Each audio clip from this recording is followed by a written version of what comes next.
अस्सलाम वालेकुम नाजरीन, आप देख रहे हैं आईएनएन चैनल। मैं हूं शेख अहमद अली।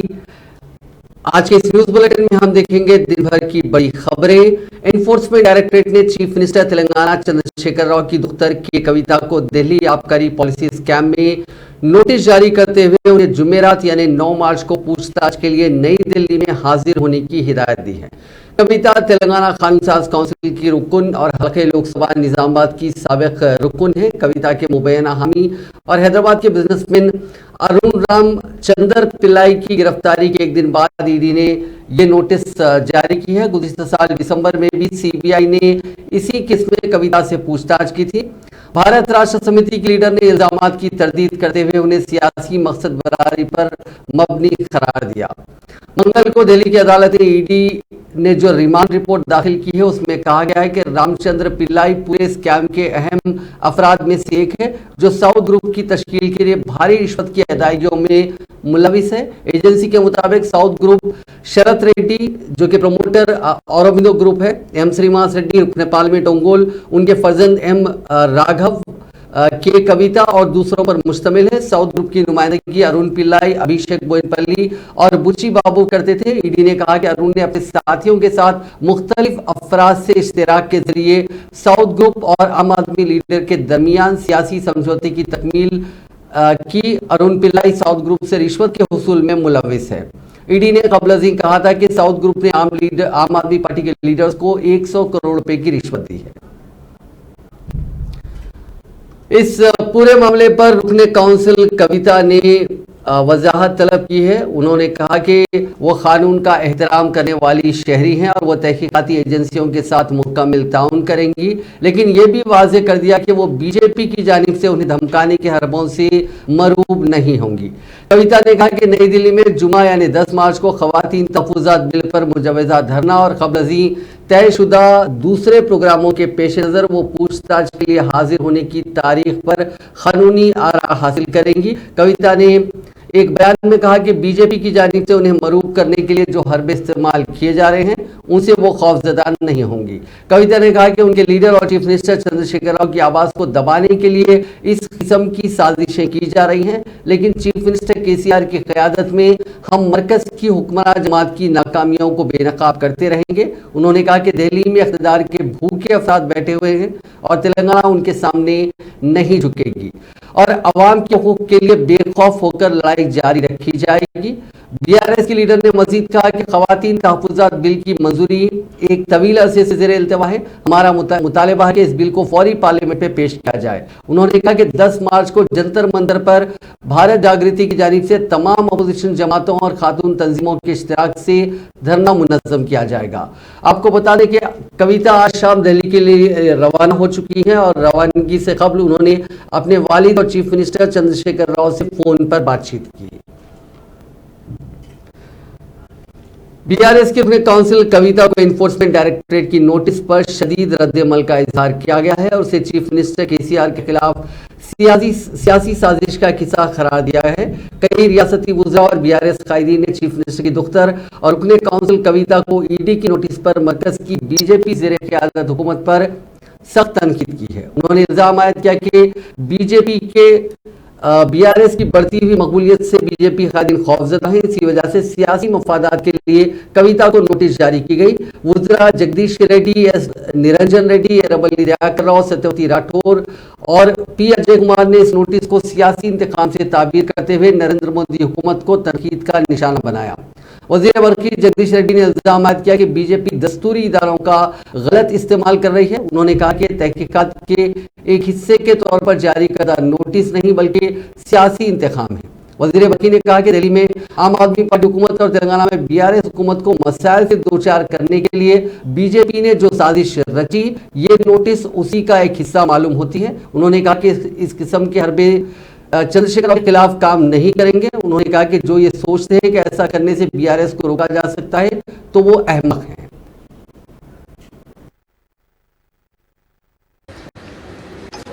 కేసు కాదు, ఇది కేవలం రాజకీయ దురుద్దేశంతో ఒక బీజేపీ ఎంపీ చేసిన ఆరోపణలను తీసుకొని దాని ఆధారంగా ఒక కథ అల్లి ఈ కేసు తయారు చేసిన విషయం మనందరికీ తెలుసు।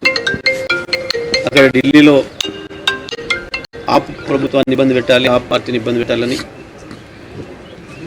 అంతకన్నా ఎక్కువగా దేశంలో బీజేపీ బండారాన్ని, మోడీ దురాగతాల్ని బయటపెడుతున్న కేసీఆర్ గారి ఆత్మస్థైర్యాన్ని దెబ్బతీయాలన్న కుట్రలో భాగంగా మోడీ ప్రభుత్వం ఇటువంటి పని చేస్తూ ఉందన్న విషయం మాకు తెలుసు. కానీ ఈ కేసులు ఇవి మమ్మల్ని ఏమీ చేయలేవు, మమ్మల్ని ఆపలేవు. 2001లో తెలంగాణ ఉద్యమానికి బయలుదేరిన నాడే కేసీఆర్ గారు అన్ని స్పష్టంగా చెప్పి వచ్చారు.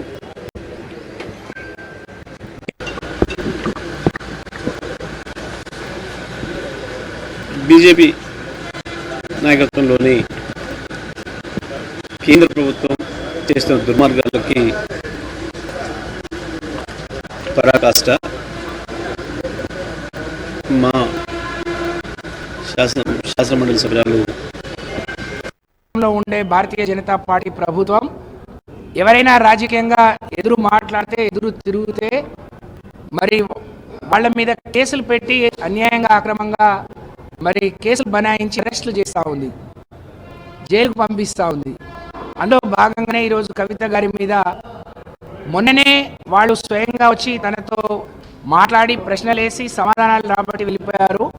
కానీ నిన్నటికి నిన్న మరి వారి బినామీ అని చెప్పి కావాలని ఒక పేరు పెట్టి రామచంద్ర పిల్లి అని చెప్పాడో తెలియదు, కానీ ఈడీ కేంద్ర ప్రభుత్వం ఈరోజు కవిత గారిని దోషిగా నిలబెడుతూ కేసులు పెట్టి రేపే హాజరు కావాలని, ఎల్లుండి తను దేశవ్యాప్తంగా పార్లమెంట్లో 33% రిజర్వేషన్ చట్టసభల్లో రావాలని ధర్నా చేస్తున్న క్రమంలో తన గొంతు నొక్కే ప్రయత్నం, వారి పతనం తెలంగాణ నుంచి మొదలవుతుంది. కేసీఆర్ బీఆర్ఎస్ పెట్టిన తర్వాత భారతీయ జనతా పార్టీ వెన్నుల్లో వణుకు పుట్టిందని చెప్పవచ్చు. ఆ రోజు నుంచి మరి కేసీఆర్ గారికి ఉన్న బలహీనత ఏంది, ఒక బిడ్డ కాబట్టి ఆమెకు తెలిసిన వాళ్ళు చేసే వ్యాపారంలో తనకు భాగస్వామ్యం ఉన్నట్టు, తన ప్రమేయం ఉన్నట్టు, తనే చేస్తున్నట్టు అక్రమంగా కేసులు పెట్టి ఈరోజు సమన్లు చేయడం చాలా దురదృష్టకరం. దీన్ని తీవ్రంగా ఖండిస్తూ ఉన్నాం. కేంద్ర ప్రభుత్వాన్ని హెచ్చరిస్తూ ఉన్నాం. ఇది మీరు మీ పతనానికి తీసుకునే గోతి తప్ప ఇంకోటి కాదు. మీ పతనం తెలంగాణ రాష్ట్రం నుంచే మొదలవుతుంది, బీఆర్ఎస్ నుంచే మీకు ముప్పు పొంచి ఉంది అని చెప్పి మరొకసారి తెలియజేసుకుంటూ ఉండే భారతీయ జనతా పార్టీ ప్రభుత్వం ఎవరైనా రాజకీయంగా ఎదురు మాట్లాడితే, ఎదురు తిరిగితే మరి వాళ్ళ మీద కేసులు పెట్టి అన్యాయంగా. वजीर सेहत हरीश राव ने कहा कि वजीर आला चंद्रशेखर राव ने ऐसी कई फलाही स्कीमात मुतारिफ की हैं जिनकी नज़ीर मुल्क में कहीं और नहीं मिलती। उन्होंने अपने काबिनी रफीक गंगुला कमलाकर के साथ मिलकर करीमनगर जिले के अर्बन हेल्थ सेंटर में आरोग्य महिला स्कीम का आगाज किया। कबल अज़ीज़ वजीर मौसूफ ने इस खुसूस में लोगों की नकाब कुशाई की। इस मौके पर मुनक़िदा तकरीब से खिताब करते हुए उन्होंने जोर देते हुए कहा कि ये स्कीम हर उस खातून की तिब्बी जांच के लिए शुरू की गई है जो सेहत के मसाइल से दो चार है। కావచ్చు, ముఖ్యంగా ప్రైవేట్ హాస్పిటల్కి వెళ్తే డబ్బు బాగా ఖర్చు కావడం కావచ్చు, మీ ఆర్థికపరమైన ఇబ్బందులు, మహిళలు ఎంతసేపు కుటుంబ పోషణ మీద బాధ్యత ఎక్కువ పెట్టుకొని తన గురించి తాము పట్టించుకోరు. ఎన్ని ఇబ్బందులున్నా తమకు తాము బాధపడుతూ ఉంటారు. కానీ డాక్టర్ దగ్గరికి వెళ్ళాలి, చూయించుకోవాలి అనడంలో కొంత నిర్లక్ష్యం కావచ్చు, పేదరికం కావచ్చు, ఆసుపత్రులు అందుబాటులో లేకపోవడం కావచ్చు. కారణాలు ఏమైనా మహిళలు ఇబ్బంది పడుతూ ఉన్నారు.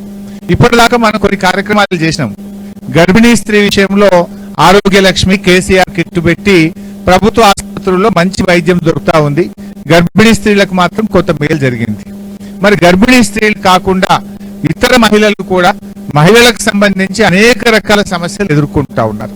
సో దాన్ని అడ్రస్ చేయాలి, అందుబాటులోకి తేవాలి, ఆ సేవలు కూడా మీకు అందించాలని ఈ ఆరోగ్య మహిళ అనే కార్యక్రమం స్టార్ట్ చేశాం. ఇందులో 8 రకాల సేవలు దొరుకుతాయి. శ్వేత గారు చెప్పారు మీకు కొన్ని విషయాలు. ఇన్ఫెక్షన్, యూరిన్ ఇన్ఫెక్షన్ విషయంలో కానీ, బ్రెస్ట్ క్యాన్సర్ కానీ, సర్వైకల్ క్యాన్సర్ కానీ, రకరకాల సమస్యలు మహిళలకు సాధారణంగా ఎదుర్కొనే ఒక 8 రకాల సమస్యల్ని గుర్తించినాం. కొంతమంది ప్రైవేట్ హాస్పిటల్స్కి వెళ్ళినప్పుడు అవసరం ఉన్నా లేకున్నా పెద్ద పెద్ద పరీక్షలు చేయడం, గర్భసంచి తీసేయడం, రకరకాలుగా మహిళలు ఆరోగ్యాన్ని పడతా ఉంది. దాంతో పాటు డబ్బు కూడా ఖర్చు అవుతా ఉంది. కొన్ని చోట్ల మీరు వెళ్ళాలనుకుంటే అక్కడ మగవాళ్ళు డాక్టర్లుగా ఉండి మీరు వాళ్ళకి చెప్పడానికి ఇబ్బంది పడుతున్నారు, వాళ్ళకి చూయించుకోవడానికి? वजीर industries for information technology K T. Rama Rao ने कहा कि रियासत में खातून सनअतकारों के लिए सिंगल विंडो सिस्टम मुतारिफ किया जाएगा।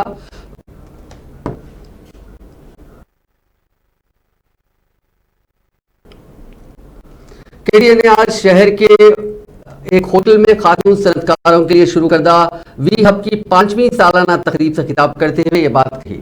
केटीआर ने कहा कि रियासत में जल्दी सिंगल विंडो सिस्टम मुतारिफ करवाया जाएगा जो खातून सनअतकारों के लिए मखसूस होगा। ये एंटरप्रेन्योरशिप से मुतालिक तमाम उम्र का प्लेटफॉर्म होगा। उन्होंने कहा कि तेलंगाना और आंध्र प्रदेश में खवातीन माली नज़्मो ज़ब्त की हामिल हैं और उनके सेल्फ हेल्प ग्रुप्स की कामयाबी भी उसकी दलील है। तेलंगाना हुकूमत जो खातून सनअतकारों की मसाइल कर रही है उनको सूद से पाक 450 करोड़ रुपए के कर्ज की फराहमी का इंतजाम किया है। उन्होंने कहा कि वी हब में चंद खवातीन सनअतकारों को 1,30,00,000 रुपए की माली मदद फराहम करने पर उन खवातीन ने स्टार्टअप कायम करते हुए इस रकम को 70 करोड़ रुपए तक पहुंचा दिया। उन्होंने कहा कि नौजवानों को सनअतों के कायम के लिए हुकूमत हर मुमकिन ताउन कर रही है। రోజు మాట్లాడుతుంటే ఎక్కడో దగ్గర నాకు భయం పోయింది మైక్ది కానీ అమ్మాయికి ఇంకా భయం ఉంది. So when she was speaking తను అనుకున్నంత గొప్పగా తన ప్రోడక్ట్ గురించి కానీ తన కంపెనీ గురించి కానీ చెప్పలేకపోవచ్చు, కానీ ఆమె చెప్పిన దానిలో 3 విషయాలు నాకు బాగా నచ్చినాయి. ఒకటి, చేరియాల ఉత్పత్తులు, చేరియాల హ్యాండీక్రాఫ్ట్స్ ఏవైతే ఉన్నాయో వాటిని గతంలో గోల్కొండ షోరూమ్స్లో అమ్మేవాళ్ళం, లేపాక్షి గతంలో ఇప్పుడు గోల్కొండ షోరూంలో అమ్మేవాళ్ళం. కానీ వీ హబ్కి వచ్చిన తర్వాత కొత్త కొత్త ప్రోడక్ట్స్, అదేవిధంగా కొత్త ప్లాట్ఫామ్, ఇంకా అవుట్ రీచ్ పెరిగింది. నాకు పెరగడంతో పాటుగా నేను ఒక్కదాన్నే కాదు మరొక 12 మందికి ఉద్యోగాలు ఇస్తున్నానని చెప్పారు. కంగ్రాచులేషన్స్ మంగా గారు. When Maya spoke about Holy Waste, Maya, I really don't know the name of your company actually. I just know it as Holy Waste. Holy Waste again is a fabulous concept. I think Anand Mahindra also had tweeted talking about it. In India, we have this very traditional way of life. We are a very religious society, God fearing. रियासत भर में आवारा कुत्तों के काटने के वाकयात में लगातार इजाफा होता जा रहा है। रंगारेड्डी जिले के मैलारदेपल्ली में एक आवारा कुत्ते ने एक मासूम बच्चे को काट लिया। ये वाकया कल पेश आया। इस मामले में उस बच्चे को काफी चोटें आई। उसे खानगी दवाखाने में भर्ती किया गया जहां उसका इलाज चल रहा है। मकामी अफराद का कहना है कि बार बार निशानदही करने के बावजूद भी ओहदेदारों ने आवारा कुत्तों पर काबू पाने के लिए कोई इक़दामात नहीं उठाए। शहर में कुत्तों के हमले जारी हैं। 4 साल लड़के की मौत के बाद रियासत भर में उस पर चर्चा हुई और हर किसी ने उस पर गम का इजहार किया। जीएचएमसी ने आवारा कुत्तों के हमलों को रोकने के लिए इक़दामात करने का दावा किया। कुछ दिनों तक बल्दी हुकाम ने कुत्तों से हिफाजत के लिए तदाबीर भी बताई। कुछ वीडियोस भी जारी किए गए, लेकिन ताहाल कोई ठोस इक़दामात नहीं किए गए। शहर में गली गली आवारा कुत्तों के कौल हमें नजर आ जाते हैं। ना उनको पकड़ा जा रहा है और ना ही मुंतकिल किया जा रहा है। इस तरह सूरत हाल जूं की तूं बरकरार है। इस दौरान अंबरपेट वाकये में जान होने वाले मासूम के वालिदैन से बल्दी हुक्काम, मेयर और कॉर्पोरेटर्स ने मुलाकात की। उन्हें बल्दिया की तरफ से एक्स ग्रेशिया भी दिया गया।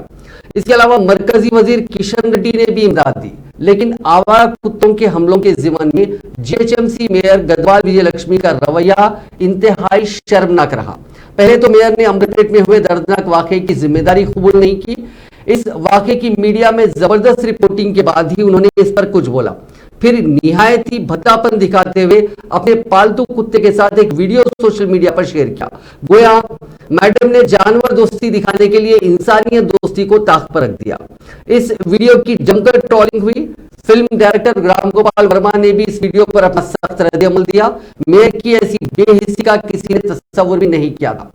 याद रहे कि जीएचएमसी वो इदारा है जो करोड़ों का टैक्स हासिल करता है। शहर में सफाई, कुत्तों की तादाद पर काबू पाना और तमाम बुनियादी सहूलतें फराहम करना बल्दिया की ही जिम्मेदारी है।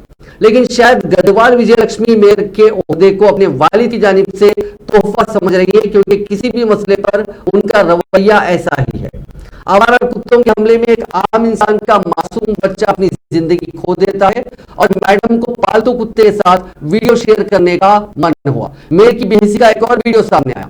यौम खवातीन के एक प्रोग्राम से पहले उन्होंने अंबरपेट के मासूम के वालिदैन को एग्रेशिया हवाले किया। फिर प्रोग्राम में बात करते हुए उन्होंने कहा कि कुत्तों को काटने का उन्होंने हुक्म नहीं दिया था और उन्हें खामखा निशाना बनाया जा रहा है।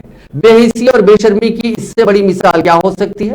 मेयर का काम एक खुशनुमा गाउन पहनकर एयरपोर्ट पर वीआईपीज़ का इस्तेमाल करना नहीं होता, बल्कि शहर के तमाम हालात पर संजीदगी और जिम्मेदारी से नजर रखना होता है। शायद मेयर गढ़वाल विजयलक्ष्मी ने अपना जॉब चार्ट नहीं पढ़ा। मेयर के इस बयान पर इंटरनेट सारिफीन ने जमकर उनकी सरजनीश की। वज़ीर फाइनेंस हरीश राव ने कहा कि खवातीन की तरक्की के लिए तमाम को मिलकर काम करना चाहिए। खवातीन के आलमी दिन के मौके पर सिद्दीपेट जिला मुस्तखर के गवर्नमेंट डिग्री कॉलेज के ग्राउंड में पुलिस की शी टीम्स के जेर एहतमाम फाइव के रन का एहतमाम किया गया। हरीश राव, जिला मजिस्ट्रेट रघुराम और जिला परिषद चेयरमैन रोजा शर्मा ने तकरीब में मेहमान खुसूसी के तौर पर शिरकत की और इस दौड़ का आगाज किया। इस मौके पर वजीर मौसूफ ने कहा कि जिस तरह रियासत तेलंगाना तमाम शोबों में आगे है, उसी तरह तेलंगाना की खवातीन को भी आगे होना चाहिए। उन्होंने कहा कि वो उन तमाम अफराद का जोशो खरोश देखकर बहुत खुश है जो इस रन के लिए आए हैं।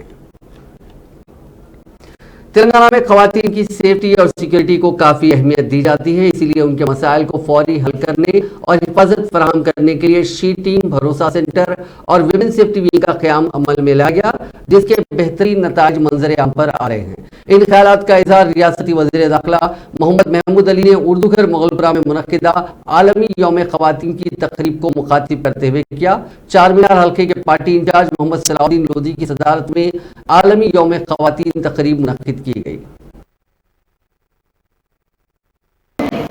और खासतौर से आज कम्युनिटी की मुबारकबाद देता हूँ।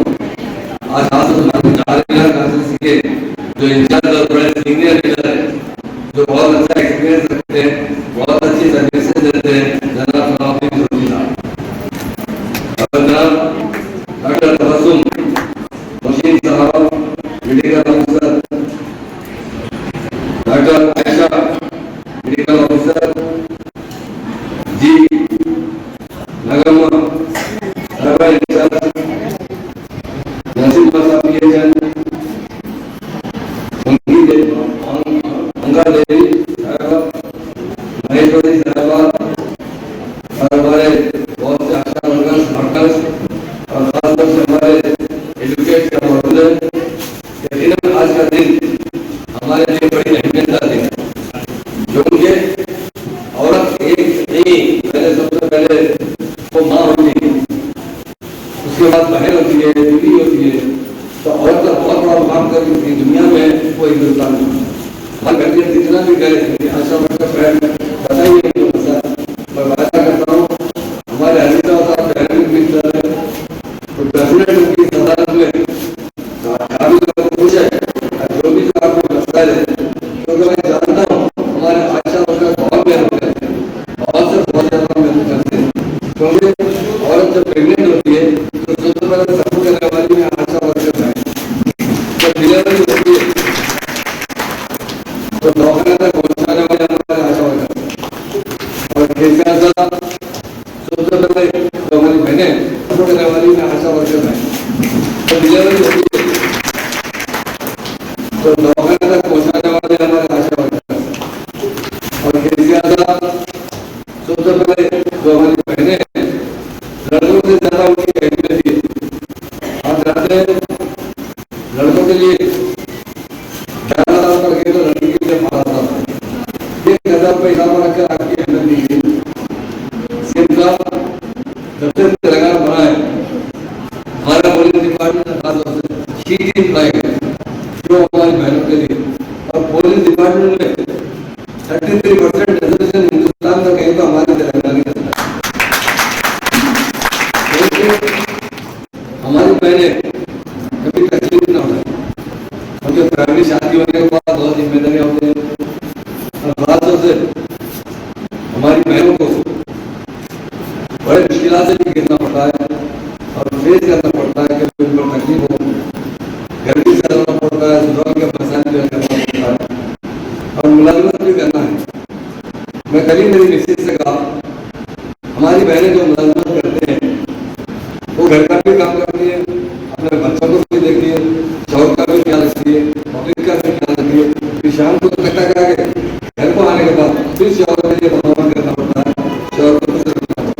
तो सारे हिंदुस्तान में सदर नशीन कानून साज काउंसिल गुत्ता सुखिंदर रेड्डी ने कहा कि चीफ मिनिस्टर चंद्रशेखर राव ने खवातीन की बेहतरी और बहबूद के लिए कई इकदाम किए हैं। उन्होंने आलमी यौम खवातीन के मौके पर नलगुंडा में अपनी क़यामगाह पर मीडिया से बात करते हुए कहा कि आसरा पेंशन हासिल करने वालों में बीडी वर्कर्स की अक्सरियत खवातीन की है। उन्होंने आलमी यौम खवातीन की मुबारकबाद पेश की। उन्होंने कहा कि कल्याण लक्ष्मी और शादी मुबारक स्कीमात के जरिए अब तक रियासत भर में 12 लाख अफराद की माली मदद की गई। हुकूमत ने रियासत के इदारे जात मुकामी में खवातीन के लिए 50% रिजर्वेशन फराहम किए। लड़कियों को हरासा करने और अस्मत दरी के वाकयात को रोकने के लिए शी टीम्स बनाई गई। साथ ही भरोसा सेंटर्स का भी क़याम अमल में लाया गया।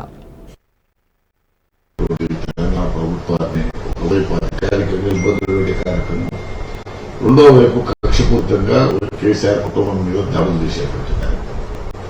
అందులో భాగమే ఇవాళ కవిత గారిని లిక్కర్ స్కామ్ లో ఇరికించాలనేటువంటి ఒక ఆలోచనతో ఒక కక్ష సాధింపుతో వ్యవహరిస్తున్నట్టుగా కనబడుతున్నది. నేను చెప్పేది కాదు, విపక్షాలన్నీ మొన్న మనీష్ సిసోడియా గారి వ్యవహారంలో ముక్తఖండంతో ప్రధానమంత్రి గారికి లేఖ రాష్ట్రం. కాబట్టి ఇప్పటికైనా కేంద్ర ప్రభుత్వం ఈ వ్యవస్థలను దుర్వినియోగం చేయకుండా పద్ధతి ప్రకారం ఎప్పుడైనా చట్టాలు తన పని తీసుకుపోతాయి, దాంట్లో అవమానం లేదు.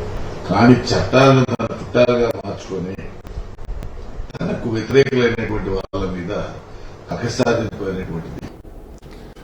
साबिक वजीर मोहम्मद अली शब्बीर ने आज अक़लियतों से अपील की है कि वो कांग्रेस पार्टी की हाथ से हाथ जोड़ो यात्रा को पूरा ताउन दे। आज करीमनगर में मुस्लिम इंटेलेक्चुअल्स मीट को मोहम्मद अली शब्बीर ने मुखातिब किया। इस मौके पर बात करते हुए उन्होंने कहा कि कांग्रेस पार्टी ने मुसलमानों के तरक्की के लिए काफ़ी इक़दाम उठाए, जिनमें 4% तहफ़्फ़ुज़ात शामिल हैं। उन्होंने कहा कि BRS हुकूमत पिछले 8 साल से लगातार अक़लियतों को धोखा देती आ रही है। उन्होंने कहा कि तमाम अक़लियतों को कांग्रेस पार्टी की हाथ से हाथ जोड़ो मुहिम की तायद करनी चाहिए।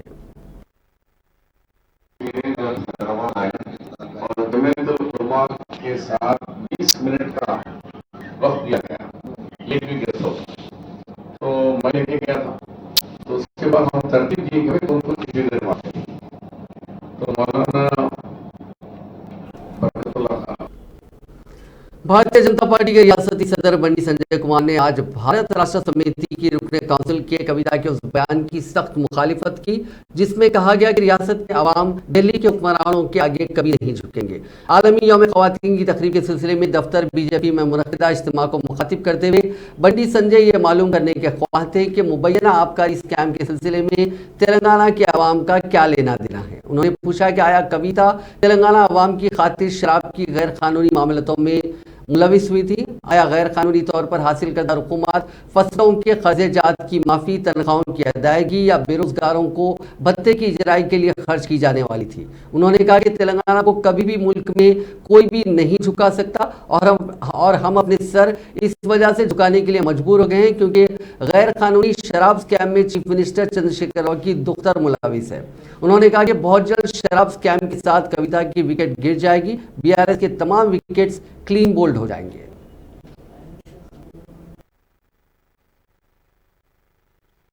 మా అమ్మ పొయ్యి ఏడుతుంటే ఊకే కూలిపోతుంటే మా అమ్మ వాడే బాధ చూడలేకపోయినా చివరకు మా అమ్మ పొయ్యి ముట్టించిన తర్వాత దాంతో పొగ భరించలేక మా అమ్మ కళ్ళ నుంచి నీళ్ళు వస్తుంటే భరించలేకపోయాను. కానీ రెండు పొయ్యిల కళ్ళ నుంచి ఆ పొగ నుంచి మహిళలను కాపాడాలనే ఉద్దేశంతో ఈ దేశంలో ఉజ్వల గ్యాస్ కనెక్షన్ పేరు మీద 9 కోట్ల మందికి గ్యాస్ కనెక్షన్ ఇచ్చిన ఘనత నరేంద్ర మోడీ గారి ప్రభుత్వం అనే విషయాన్ని ఒక్కసారి గుర్తుంచుకోండి. సౌభాగ్య ఉదయం లేస్తే సాయంత్రం చీకటి ఏంటంటే ఒక సీసా బాటిల్ కిరోసిన్ లో పాత బట్ట తీసుకొచ్చి ఆ కిరోసిన్ పైన హోల్ చేసి దాని కింద బట్ట పెట్టి ఆ కిరోసిన్ లో ఆ బాటిల్ కిరోసిన్ వేసి ఆ బట్ట నానే వరకు బాటిల్ కింద మీద అన్న తర్వాత ఆ బట్ట ముట్టిస్తే ఫస్ట్। मरकजी वजीर सयाहत जी किशन रेड्डी ने कहा कि दिल्ली शराब मामले में एनफोर्समेंट डायरेक्टरेट ने BRS रुकने काउंसिल कविता को जो नोटिस जारी की है उससे बीजेपी या मरकजी हुकूमत का कोई ताल्लुक नहीं है। मीडिया से बात करते हुए उन्होंने कहा कि कानून के सामने सब बराबर होते हैं। कविता को ED अगर नोटिस जारी करती है तो उसमें गलत बात क्या है? बदनवानियों के मामले में मुलविस अफराद के खिलाफ इस तरह की नोटिसें जारी की जाती हैं। ये एक मामूल का हिस्सा है। इस मामले में तहकीकाती इदारों की जांच में हुकूमत मुदाखलत नहीं करती। किशन रेड्डी ने कविता को ईडी की नोटिस दिए जाने पर रियासत में जारी सियासी तब्दीलियों पर तबसरा करते हुए कहा कि बदनवानी के इस मामले को तेलंगाना के समाज से जोड़ते हुए अवाम को मुश्तइल करने की कोशिश की जा रही है, जो नामुनासिब है। खवातीन के खिलाफ जराइम के वाक़यात में इजाफे का इल्ज़ाम लगाते हुए मुंह पर सियाह पट्टी बांधकर खामोश एहतजाज करने पर वाईएसआर तेलंगाना पार्टी की सरबराह वाइस शर्मिला को हैदराबाद के टैंक बंड पर तहवील में ले लिया गया। शर्मिला अपनी पार्टी के कारकुनों के साथ रानी रुद्रमा देवी के मुजस्समे के करीब ये एहतजाज कर रही थी। इस एहतजाज के लिए कब्ल इजाज़त न लेने पर शर्मिला को उनकी पार्टी कारकुनों और हामियों के साथ हिरासत में लेकर मुख्तलिफ पुलिस स्टेशनों को मुंतकिल कर दिया गया।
पसंद की शादी करने वाली बेटी का मां ने अगवा करने की कोशिश की। यह वाक़या तेलंगाना के जिले महबूबाबाद में पेश आया। जिले के दुमला तांडा की रहने वाली सिंधिया और राजेश की 3 माह कबल शादी हुई। सिंधिया के वालिदैन इस शादी के खिलाफ थे, जिन्होंने इस शादी से दूरी इख्तियार की थी।